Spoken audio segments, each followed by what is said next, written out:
Morning everyone, কেমন আছো সবাই? আশা করছি ভালো আছো। আর হ্যাঁ, আমিও ভালো আছি। আমার নতুন একটা ব্লগে তোমাদের জানাই স্বাগত। অনেক অনেক ভালোবাসি। তো দেখো, এখন বাজে সকাল কটা দেখি, 10টা 12। এখন একটু গুড মর্নিং হচ্ছে। তো দেখো, ভিডিওটা এখন থেকেই শুরু করলাম। সকালে আর এমনিতে দেরি হয়েছে, 7:30 উঠেছিলাম 6টায়। ব্রাশ করে আবার একটু ঘুমিয়ে নিয়েছি, কারণ শরীরটা খারাপ করছিল। তারপর 7:30টায় উঠে ঘর ঝাঁটটা দিয়ে খাওয়া দাওয়া করে রান্নাবান্না শুরু করেছি। তো ভিডিওটা এখান থেকে শুরু করলাম, দেখতে থাকো তোমরা, আশা করছি ভালো লাগে।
বন্ধুরা, আমি স্নান করে চলে এসেছি একদম রেডি হয়ে।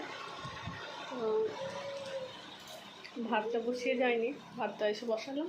আর ছাদে গিয়েছিলাম জামা কাপড় মেলতে। তো ওর বাপরে, এত প্রচণ্ড রোদ, পায়ের তলা তো পুড়ে গেল। আবার এসে সঙ্গে সঙ্গে মনে হচ্ছে জল খাই একটু। তো